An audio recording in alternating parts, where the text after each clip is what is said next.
하나님 말씀 마태복음 24장 37절부터 44절까지 다 같이 읽겠습니다. 노아의 때와 같이 인자의 임함도 그러하리라. 홍수전에 노아가 방주에 들어가던 날까지 사람들이 먹고 마시고 장가들고 시집가고 있으면서 홍수가 나서 저희를 다 멸하기까지 깨닫지 못하였으니 인자의 임함도 이와 같으리라. 그때에 두 사람이 밭에 있음에 하나는 데려감을 당하고 하나는 버려둠을 당할 것이요, 두 여자가 매를 갈고 있음에 하나는 데려감을 당하고 하나는 버려둠을 당할 것이니라. 그러므로 깨어 있으라. 어느 날에 너희 주가 임할는지 너희가 알지 못함이니라. 너희도 아는 바니 만일 집주인이 도적이 어느 경점에 올 줄을 알았다면 깨어있어 그 집을 뚫지 못하게 하였으리라. 이러므로 너희도 예비하고 있으라. 생각지 않은 때에 인자가 오리라. 아멘. 마태복음 24장, 25장은 마태복음의 계시록입니다. 마태복음 24장과 25장의 핵심 주제는 깨어 있으라는 것입니다. 그리고 준비하라는 것입니다.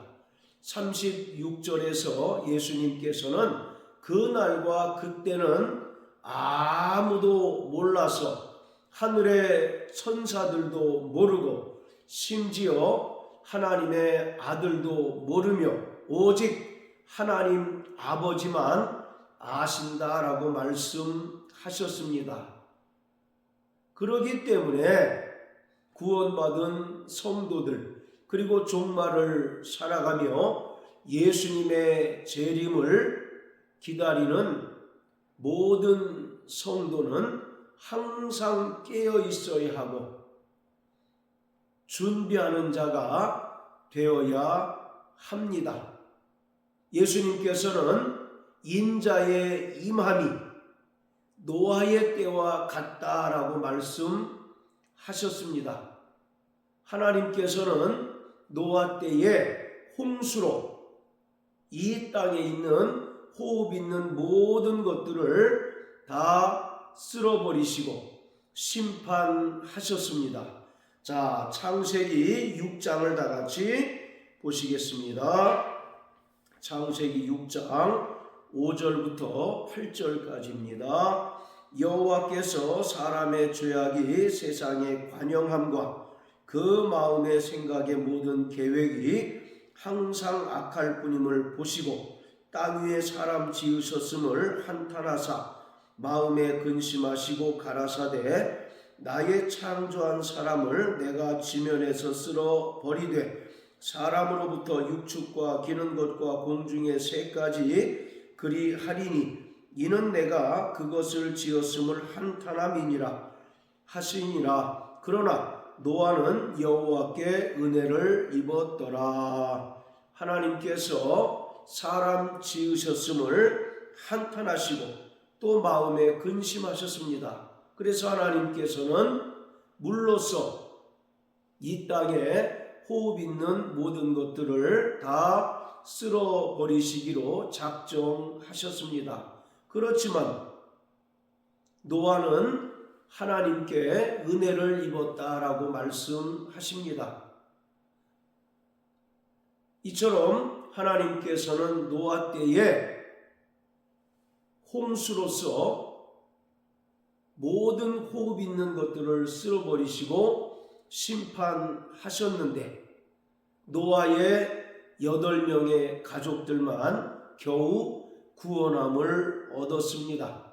이러한 노아의 홍수 심판은 장차 예수님께서 영광 중에 다시 오셔서 행하시는 최후 심판의 모형과 그림자이며 또한 예표인 것입니다.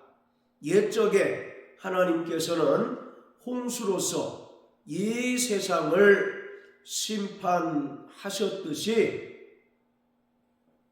장차 하나님의 아들 예수 그리스도께서 영광 중에 강림하셔서 최후의 심판을 하실 터인데, 이때는 바로 의인과 악인이 천국과 지옥으로 분명하게 나뉘어질 것입니다.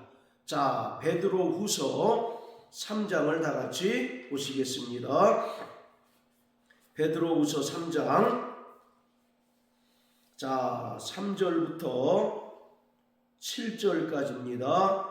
먼저 이것을 알지니 말세에 기롱하는 자들이 와서 자기의 정욕을 쫓아 행하며 기롱하여 가로되 주의 강림하신다는 약속이 어디 있느뇨? 조상들이 잔 후로부터 만물이 처음 창조될 때와 같이 그냥 있다 하니, 이는 하늘이 옛적부터 있는 것과 땅이 물에서 나와 물로 성립된 것도 하나님의 말씀으로 된 것을 저희가 불어 잊으려 함이로다. 이로 말미암아 그때 세상은 물에 넘침으로 멸망하였으되 이제 하늘과 땅은 그 동일한 말씀으로 불사르기 위하여 간수하신 바 되어 경건치 아니한 사람들의 심판과 멸망의 날까지 보존하여 두신 것이니라. 어떤 이들이 그리스도인들을 조롱하게 될 것이라는 것입니다. 만물이 창조 때부터 지금까지 동일한데 언제 어느 때 주의 강림이 있겠느냐라고 하며 종말을 살아가고 또 예수님의 재림을 기다리는 뭇 성도들을 조롱하며 또 기롱하게 된다는 것입니다. 그렇지만 하나님께서는 입으로 하신 모든 약속의 말씀을 다 실행하시는 분이시며, 또 히브리서 6장의 말씀처럼 거짓말하실 수 없는 분이시기에 장차 노아의 때와 같이 이제 예수님께서 다시 오셔서 처음 창조에 속한 모든 것들을 다 불사를 때가 분명히 있게 될 것입니다. 6절에 보면 그때, 바로 여기서 말하는 그때는 노아의 때를 말합니다. 하나님께서 사람 지으셨음을 한탄하시고 또 근심하사 땅에 있는 모든 것들을 쓸어버리신 때를 말하고 있습니다. 그때는 하나님께서 이 세상을 물로 심판하셨지만 이제 예수님께서 영광 중에 다시 오실 때에는 동일한 말씀으로 불사르게 된다는 것입니다. 자, 그래서 바로 10절과 12절의 말씀처럼 그날에는 하늘이 큰 소리로 떠나가고 체질이 뜨거운 불에 풀어지고 땅과 그 중에 있는 모든 일들이 다 드러나게 됩니다. 그리고 12절 말씀처럼 그날에 하늘이 불에 타서 풀어지고 체질이 뜨거운 불에 녹아지게 됩니다. 바로 이 날은 의인들에게는 최고의 영광과 또 영원한 기쁨과 즐거움의 날이 될 것이지만, 악인들에게는 또 경건치 않은 자들에게는 영원한 저주의 날이고 또 최후의 심판을 당하여 영원한 형벌을 당하는 날이 될 것입니다. 그렇기 때문에 이 땅을 살아가는 구원받은 성도들은 항상 예비하고 또 준비하는 자가 되어야 합니다. 38절을 보면 홍수전에 노아가 방주에 들어가던 날까지 사람들이 먹고 마시고 장가들고 시집가고 있었다라고 말씀합니다. 여기서 우리가 유의해야 할 것은 먹고 마시고 장가들고 시집가는 것 자체가 악한 것이 결코 아니라는 것입니다. 인간은 기본적으로 먹고 마셔야 하며 또 장가들고 시집가는 것은 하나님께서 정하신 창조의 질서인 것입니다. 그러기에 먹고 마시고 장가들고 시집가는 것 그 자체가 불의하거나 또는 악한 것이 아닙니다. 다만 사람들이 이러한 일상적인 삶에 매몰되어서 영원한 심판을 준비하지 못하는 것을 예수님께서 지적하고 있는 것입니다. 사람들이 이 세상이 전부인 것처럼 먹고 마시고 시집가고 장가들고 하는 일상의 삶에 파묻혀 살다 보니 주님의 재림을 망각하고 또 최후의 심판이 있다는 사실을 깨닫지 못하고 준비하지 못함으로 인하여 그 날이 홀연히 임하게 될 때 영원한 저주와 영원한 형벌을 받게 된다는 것을 말하고 있습니다. 창세기 5장을 보면 바로 에녹의 이야기가 나옵니다. 에녹은 이 땅에 365세를 향수하다가 죽음을 맛보지 않고 하늘로 올리움을 당하였는데 성경은 에녹이 300년 동안 하나님과 동행했다라고 말씀합니다. 총 365세를 살았는데 그 중에 300년을 하나님과 동행했습니다. 그렇다면 나머지 65년은 어떤 삶을 살았을까요? 성경은 구체적으로 말하지 않고 있지만 창세기 5장을 살펴보면 아담 후손의 계보입니다. 누가 누구를 낳고 또 몇 살을 향수하다 죽었다라고 하는 기록이 계속 반복됩니다. 이런 것들을 미뤄볼 때 에녹이 65세까지는 평범하고도 일상적인 삶을 살았다는 것을 알 수가 있습니다. 그런데 65세를 기준으로 해서 그 이후 300년을 에녹은 하나님과 동행하며 살다가 죽음을 맛보지 않고 하늘로 올리움을 당하였습니다. 에녹에게 도대체 65세에 어떤 일이 벌어졌기에 그가 그 이전의 평범한 삶과 전혀 상반된 하나님과 동행한 삶을 살 수 있었을까요? 그것은 바로 65세에 그 아들 무두셀라를 낳았다는 것이 우리에게 힌트를 제공하고 있습니다. 바로 이 무두셀라라고 하는 말은 창을 든 사람이라는 뜻입니다. 바로 창을 든 사람이라는 말은 그 당시 사회 또 살아가고 있는 그 공동체를 지키고 있는 수호자라는 뜻입니다. 다른 외부인들이 그 마을과 공동체를 침입할 때 지키는 수호자의 역할을 하는 사람을 말합니다. 그런데 만일 이 수호자가 죽게 되면 그 마을이나 공동체는 멸망을 당할 수밖에 없습니다.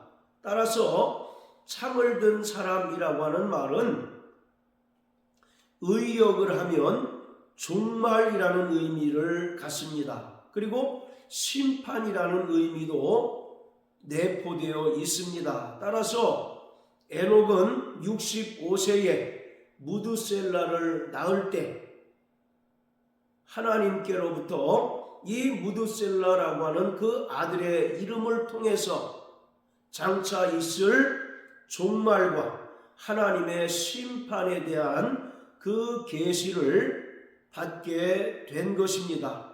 그래서 에녹은 65세에 무드셀라를 낳은 후 나머지 300년을 철저히 하나님과 동행하며 살게 되었습니다. 그리고 유다서에 보면 아담의 7세손 에녹이 하나님께서 경건한 자들과 경건치 않은 자들을 반드시 심판하실 것을 예언했다라고 말씀합니다. 자, 이처럼 에녹은 65세까지는 평범한 삶, 일상의 삶을 살았지만 무드셀라를 낳으면서부터 하나님께로부터 종말과 또 심판에 대한 계시를 받은 이후 나머지 300년을 하나님과 동행하면서 하나님의 의의 심판을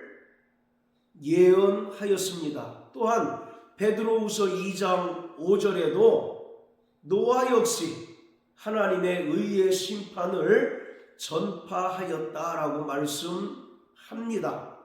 자, 이처럼 에녹은 하나님께로부터 장차 종말과 심판이 있다는 사실을 분명하게 계시받고 일상의 삶을 청산하고 철저히 하나님과 동행하며 또 종말을 준비하는 삶을 살게 되었습니다. 이와 마찬가지로 구원받은 성도들 역시 주님께서 영광 중에 재림하셔서 최후의 심판을 행하실 때를 아무도 알지 못하기 때문에 우리에게 주어진 매일매일의 삶을 자신의 영혼의 때를 준비하고 또 예수님의 재림을 준비하는 삶으로 살아가야 하는 것입니다. 자, 40절 41절에 보면 두 사람이 밭에 있음에 하나는 데려감을 당하고 버려둠을 당하고 또 두 사람이 맷돌을 갈고 있음에 하나는 데려감을 당하고 하나는 버려둠을 당하게 된다는 겁니다. 일상의 삶을 살아가고 있는데 두 사람이 전혀 상반된 운명을 맞이하게 됩니다. 이것은 마태복음 25장에 나오는 열 처녀의 비유에서 지혜로운 다섯 처녀와 미련한 다섯 처녀의 운명을 말하고 있는 것입니다. 그리고 달란트의 비유에서 나오는 5달란트, 2달란트 받은 종들과 그리고 1달란트 받은 종의 그 결말을 보여주고 있는 것입니다. 그리고 양과 염소의 비유에서도 오른편에 있는 양과 왼편에 있는 염소들의 그 결말을 설명하고 있는 것입니다. 예수님께서는 오른편에 있는 양들을 향하여 내 아버지께 복받을 자들이여 창세로부터 예비된 나라를 상속하라고 말씀합니다. 반면에 왼편에 있는 염소들을 향하여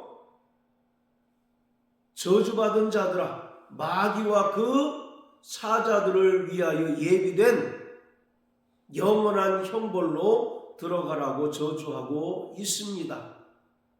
이처럼 그 날을 준비한 자들과 준비하지 못한 자들의 그 결말은 천국과 지옥으로 결론 지어지게 됩니다. 그러기 때문에 우리는 날마다 이 땅에서 평범한 삶을 살면서도 주님의 재림을 기다리고 또 자신의 영혼의 때를 준비하는 자가 되어야 합니다. 자, 에베소서 5장을 다 같이 보시겠습니다. 에베소서 5장. 자, 15절부터 17절까지 읽겠습니다. 그런즉 너희가 어떻게 행할 것을 자세히 주의하여 지혜 없는 자같이 말고 오직 지혜 있는 자같이 하여 세월을 아끼라. 때가 악하니라. 그러므로 어리석은 자가 되지 말고 오직 주의 뜻이 무엇인가 이해하라. 자, 너희가 어떻게 행할 것을 자세히 주의하여 지혜 없는 자같이 말고 오직 지혜 있는 자같이 하라고 말합니다. 여기서 바로 지혜 있는 자는 마태복음 7장의 말씀처럼 주의 말씀을 듣고 행하는 자로서 이러한 자들은 반석 위에 집을 지은 자와 같다라고 말을 합니다. 그리고 16절 세월을 아끼라 때가 악하다라고 말합니다. 이 말은 기회를 사다라는 의미입니다. 여기서 아끼라라고 하는 말은 속량하다, 구원하다라는 뜻입니다. 즉 이 말은 구원받은 성도들도 불신자들과 같이 24시간의 하루를 살아가는 것은 크게 다르지 않다는 것입니다. 그러나 구원받은 성도들이 세상의 불신자들과 분명히 다른 것은 24시간이라는 하루를 세상 사람들과 별반 다를 것이 없는 삶을 살면서도 구원받은 성도들은 우리를 향하신 주의 뜻을 깨닫고 그 말씀에 순종함으로써 주님의 재림을 기다리고 자신의 영혼의 때를 준비하는 자가 되어야 한다는 것입니다. 그렇기 때문에 구원받은 성도들은 바로 세월을 아끼는 자가 되어야 합니다. 일상의 삶을 살면서도 우리는 바로 주님의 재림을 기다리고 또 자신의 영혼의 때를 준비하는 자가 되어야 합니다. 데살로니가전서 5장에서 사도 바울은 말하기를 그 날을 준비하는 자에게는 그 날이 결코 도적과 같이 임하지 않는다고 말씀하고 있습니다. 사랑하는 성도 여러분, 우리는 주님의 재림을 기다리는 자들입니다. 그 날이 구원받은 성도들에게 최고의 영광과 영원한 기쁨과 즐거움이 날이 될 수 있도록 우리는 이 땅에서 지혜로운 자가 되어서 주의 말씀을 듣고 주의 뜻대로 살아가는 자가 되어서 그날을 준비하는 자가 되어야 합니다. 그러기 위해서는 우리가 날마다 세월을 아끼고 날마다 주님의 말씀에 철저히 순종하는 삶을 살아가야 합니다. 그날과 그때는 아무도 모르기 때문에 우리는 깨어있어 준비하는 자가 되어야 하는 것입니다. 이런 삶을 살아내는 저와 여러분들 되시길 예수님 이름으로 축복합니다. 할렐루야.